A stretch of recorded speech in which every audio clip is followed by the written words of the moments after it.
Hey folks, welcome to Deep Dive Dispatch, the podcast where we don't just scratch the surface, we dig deep into the political landscapes that shape our world today. I'm excited to introduce your guides on this journey through history and headlines, John Matthews and his insightful co-host, Sarah Collins. Together, they'll peel back the layers of complex political issues, offering a slightly conservative viewpoint while staying rooted in facts and historical context.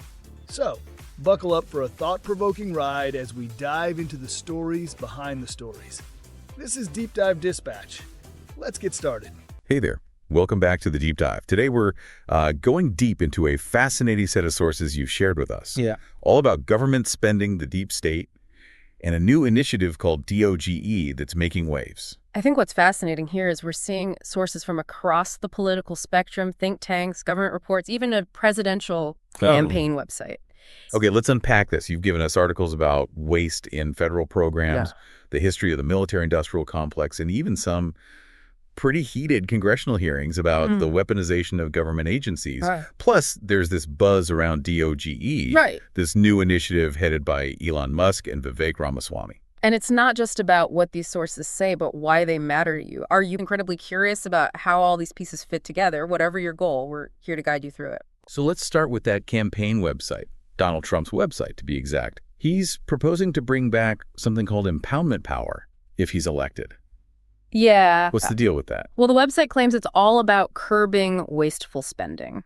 Trump argues that the Congressional Budget Act of 1974, which limited this power, basically opened the floodgates for out-of-control spending. Okay. He points to the fact that the national debt has skyrocketed since then, never dipping below its 1974 level. Okay, so Trump's framing this as a way to rein in the budget, but we also have this GAO report highlighting waste in federal programs. Does it offer any solutions?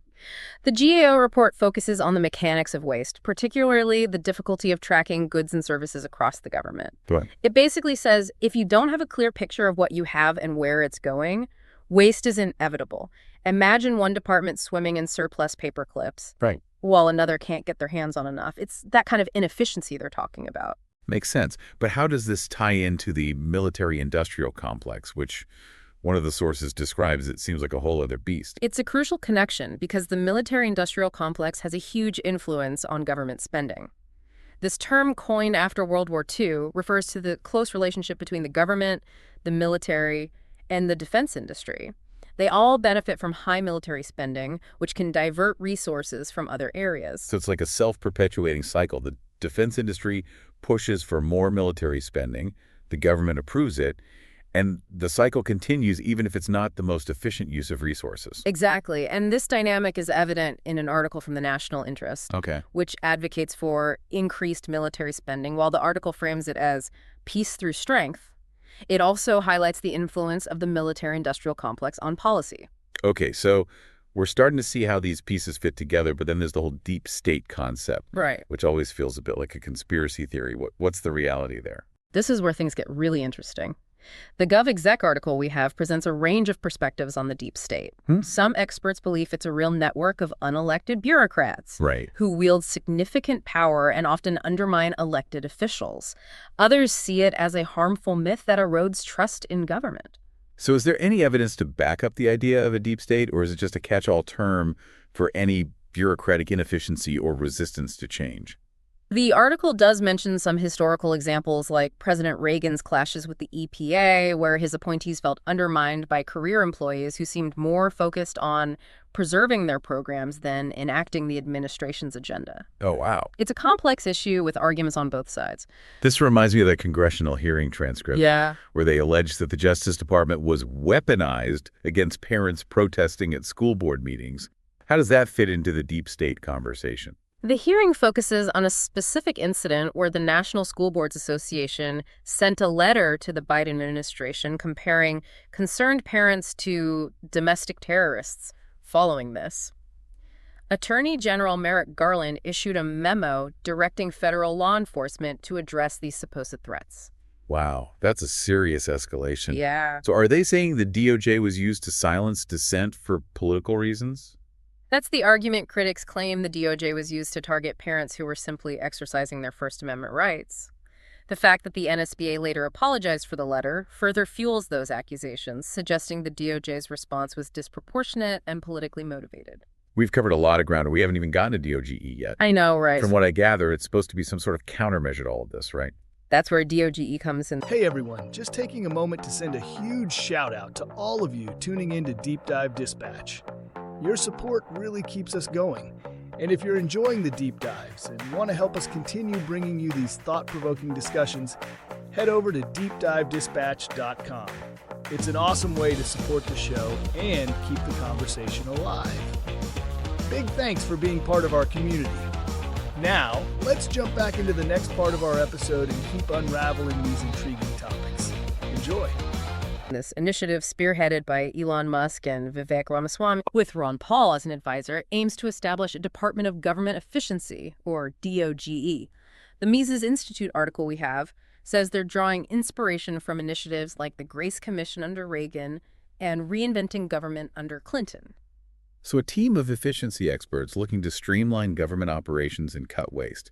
Sounds good in theory, but how will DOGE actually work? The idea is to research, develop, and test ways to make government more efficient, ultimately offering concrete steps to cut spending and regulations.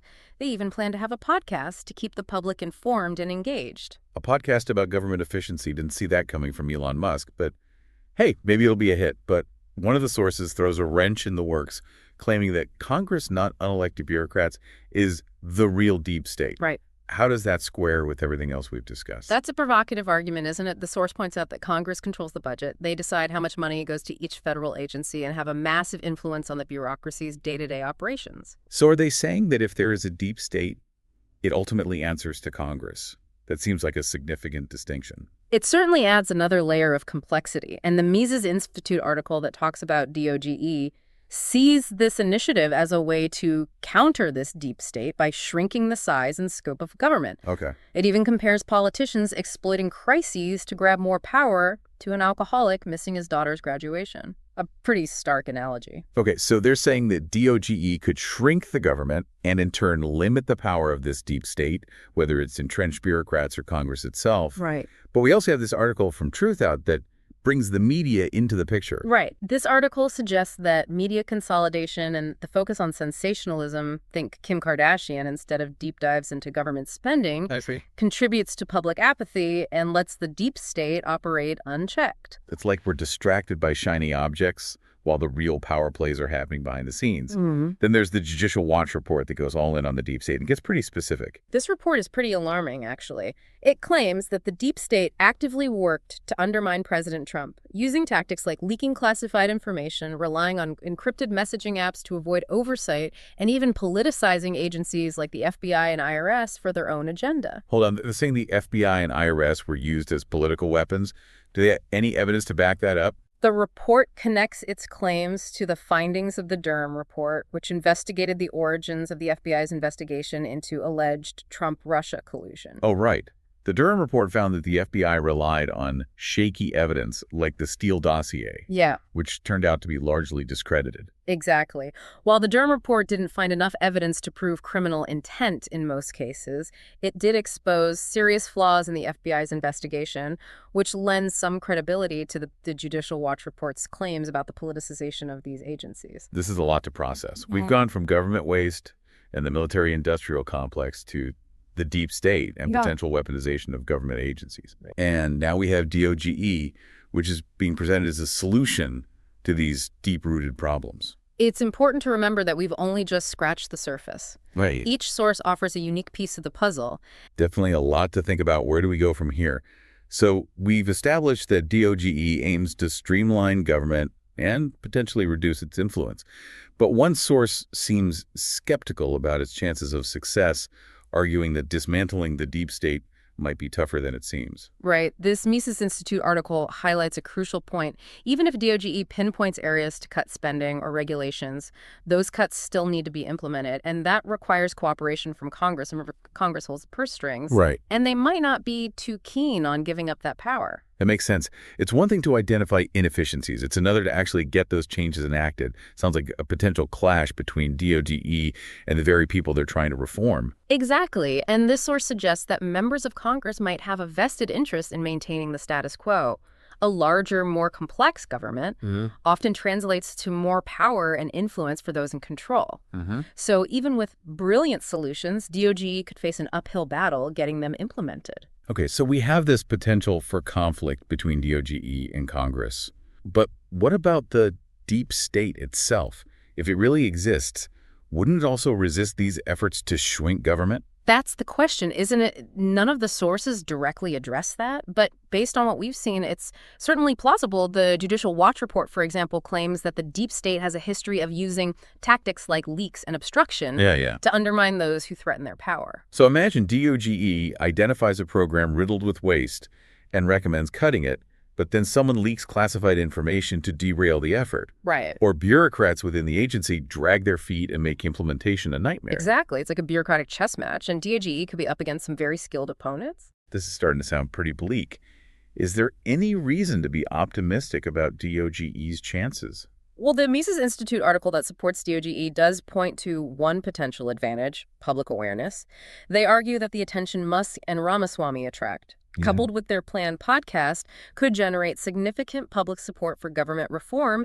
If the public demands change, it might be harder for Congress to ignore DOGE's recommendations. Public pressure can be powerful, that's for sure. Yeah. But then again, that Truthite article argues that the media is often more interested in entertainment than informing the public about crucial issues like government spending. It's like we're caught between those who want to expose and reform the system and those who benefit from keeping us in the dark. It's a complex dynamic, no doubt, and it's important to remember that each source presents a particular perspective, often with its own biases and agendas. Ultimately, it's up to you to weigh the evidence and form your own conclusions about DOGE's potential. You're right. We've explored the potential friction between DOGE and Congress, the possibility of pushback from the deep state, and the media's role in all of this. Now, I'm curious about the specific tools DOGE might use to achieve its goals. What are we looking at there? Well, we know DOGE is inspired by past initiatives like the Grace Commission, which focused on identifying cost-cutting measures within the government. But looking at what we have, it seems likely that DOGE will also draw inspiration from another historical example, the impoundment power that Trump wants to restore. Ah, interesting. It's like we've come full circle. We started with Trump's push for impoundment power, and now we're seeing how it could be a key tool for DOGE to enforce its recommendations. Remind me how impoundment power works again. It essentially gives the president the authority to refuse to spend funds allocated by Congress, basically putting a stop to spending they deem wasteful or unnecessary. Of course, this is controversial because it potentially shifts power away from Congress and towards the executive branch. So picture this: DOGE flags a billion-dollar program as inefficient and recommends cutting it. But Congress, maybe under pressure from lobbyists or special interests, refuses to make the cut. Then Trump, armed with impoundment power, steps in and says, nope, we're not spending that money. That's the scenario we're looking at. It sets up a high-stakes standoff with the president and DOGE on one side, and Congress potentially backed by powerful interests on the other. Now, that's what I call political drama. But would Congress really just stand by and let the president override their spending decisions? That's the million-dollar question. And it's hard to say for sure, but history offers some clues. In the early 1970s, there's a huge battle over impoundment power, with President Nixon asserting this authority and Congress pushing back. Eventually, Congress passed the Congressional Budget Act of 1974, which limited the president's ability to impound funds. So Congress has shown they're willing to fight to protect their budgetary power. Yeah. But then again, today's political climate is very different, with deep partisan divisions and growing distrust of government.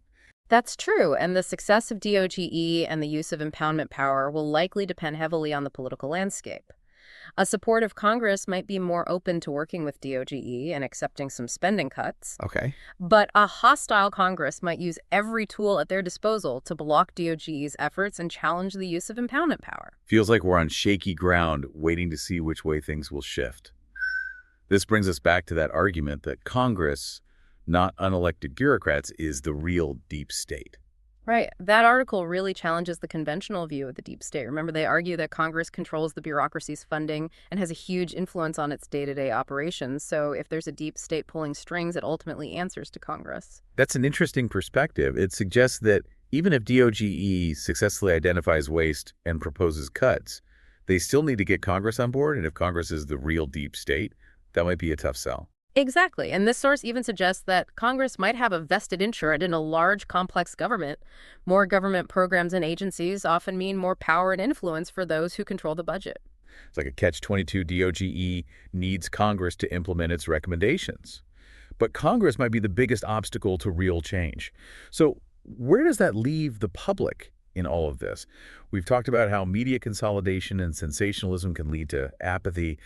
But what if the public became more informed and engaged? Could that be the key to overcoming the deep state, whether it's entrenched bureaucrats or Congress itself? That's a great question. Remember, the Mises Institute article supporting DOGE emphasized the importance of public awareness. They believe the attention Musk and Ramaswamy attract, along with their podcast, could generate a wave of support for government reform. So the idea is that if the public demands change, Congress might be more likely to listen. It's like they're banking on a grassroots movement to counter the influence of the deep state. Exactly, and there's historical precedent for public pressure leading to government reform. Think about the progressive era in the early 20th century when muckraking journalists exposed corruption and fueled public outcry for change. You're right. That era led to things like child labor laws, food safety regulations, and more government accountability. Right. It shows that even deeply entrenched systems can be reformed when the public demands it. Precisely, and that's where the media's role becomes crucial. If they can effectively inform and engage the public on these issues, it could create a powerful force for change. Yeah. But as that Truth Out article pointed out, that's a big if in today's media landscape. It's fascinating how all these pieces connect. We've gone from specific tools DOGE might use to the broader historical and political context surrounding their mission. Clearly, DOGE's success hinges on a complex interplay of factors, including cooperation from Congress, potential resistance from the deep state, and the level of public awareness and engagement. And remember, we've only scratched the surface here. Each source provides valuable insights, and it's up to you to weigh the evidence and draw your own conclusions. This deep dive has been quite a journey, and I think it's time to shift gears one last time and consider the potential long-term implications of DOGE, regardless of whether they succeed or fail. I'm ready for that. Hey everyone, just taking a moment to send a huge shout out to all of you tuning in to Deep Dive Dispatch. Your support really keeps us going. And if you're enjoying the deep dives and want to help us continue bringing you these thought-provoking discussions, head over to deepdivedispatch.com. It's an awesome way to support the show and keep the conversation alive.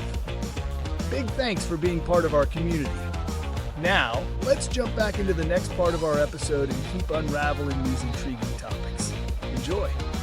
Let's dive into that final piece of the puzzle. All right, we're in the home stretch of our deep dive into government spending, the deep state, and the potential impact of DOGE. We've explored a lot of possibilities. Yeah. But the question that keeps coming back is this: what are the long-term implications of all of this for us and for the country as a whole? That's the question, isn't it? We've discussed the potential for DOGE to streamline government, cut waste, and reduce the influence of the deep state. But we've also acknowledged the hurdles they face: resistance from Congress, pushback from entrenched bureaucrats, and the challenge of engaging a public that's often bombarded with distractions. So let's game this out first. Let's imagine DOGE is successful. What would that mean for the balance of power in Washington and the relationship between the government and the people? In a best-case scenario, a successful DOGE could lead to a smaller, more efficient government. Okay. With less spending and fewer regulations, this could empower individuals and businesses, giving them more freedom and control over their lives and work. It sounds like the libertarian ideal: less government interference, more individual liberty. But what about the potential downsides?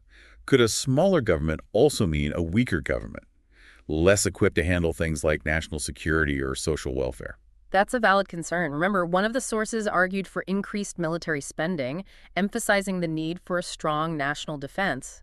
A smaller government might also mean cuts to social programs that many people rely on. So it's a balancing act, finding the sweet spot where government maximizes individual freedom while still effectively addressing critical national issues.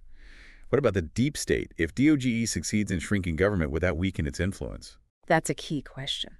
It's possible that a smaller, more streamlined government might be less susceptible to manipulation by unelected bureaucrats with fewer agencies and programs to control. Yeah. The deep state might have fewer opportunities to exert influence.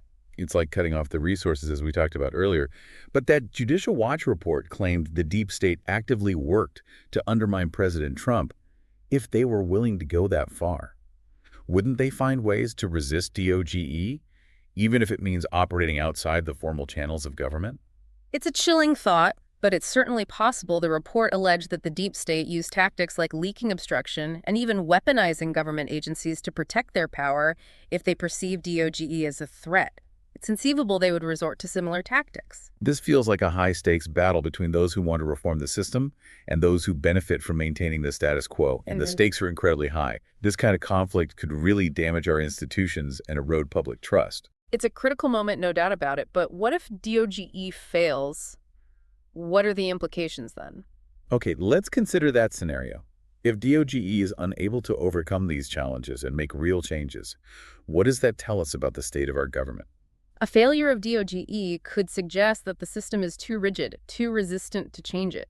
Could reinforce the perception that the deep state, whether it's Congress or unelected officials, is simply too powerful to challenge. Yeah, it's a pretty bleak outlook, the idea that we're stuck with a bloated, inefficient government that's vulnerable to manipulation and out of touch with the people's needs. It's not an encouraging picture, that's for sure. And it could further fuel disillusionment with government and a decline in civic engagement. People might feel like their voices don't matter and that real change is impossible. Is there also a risk that a DOGE failure could backfire and actually strengthen the deep state if they successfully resist these efforts to reform the system?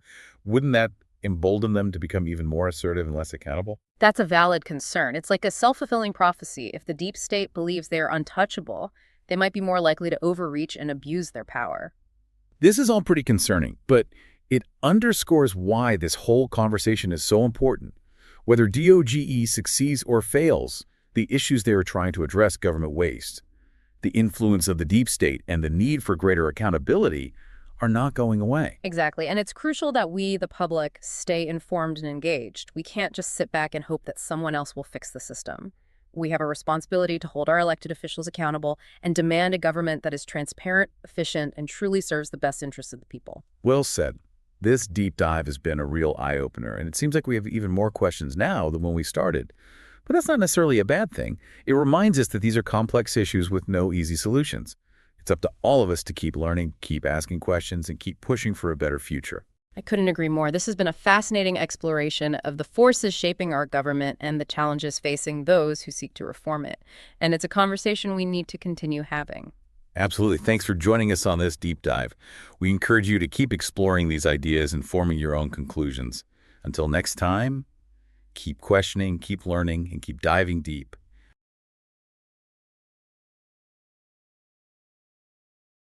Hey folks, thanks for tuning in to Deep Dive Dispatch. We hope you found today's episode enlightening and packed full of insight. Remember, your support keeps us diving deep into the stories that matter. So if you enjoyed the show, make sure to download and share it with others who crave a deeper understanding of politics and history.